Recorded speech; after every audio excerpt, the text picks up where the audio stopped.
The latest numbers have come in from the Health Ministry on coronavirus, and India has reported under 50,000 cases for the first time in 91 days. India has reported 42,640 new cases of coronavirus. So the number has gone below 50,000 for the first time after 91 days. So that's the big news right now, with 46,640 cases of COVID being reported in the last 24 hours. Remember, yesterday was also very significant, as 86 lakh vaccines were administered on a single day. So that was a huge achievement on the first day of the new vaccine drive, where the centre is giving free vaccines to all the states in order to pick up the vaccination rates.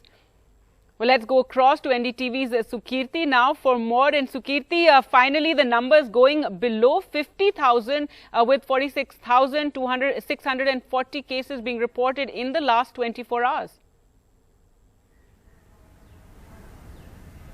Well, absolutely, Gargi. This is like a double good news for India at this point of time.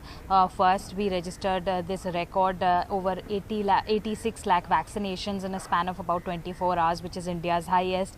And now there's another news coming in that our cases are also going down at a very rapid scale, with cases now going down under 50,000. And this is happening after a span of 91 days. So a big record for India at this point of time. Our positivity rate also continues to be under 5%, and even our testing has been very high. Over 11 lakh tests are conducted on a daily basis. Even yesterday, the National Vaccine Expert Committee Chief Dr. V.K. Paul, who's also the Niti Aayog member, he was also saying that India is also testing enough at this point of time to ensure that our positivity rate stays below 5%. So all of those active efforts being made from the government side, but also all of this coming with a note of caution that we will have to keep our guard up. We will have to ensure that our cases continue to remain low, because there are still apprehensions that we could end up seeing a third wave of the COVID crisis if everybody does not keep their precautions up. So all economic activities are opening up, but people will still have to be cautious when they go out.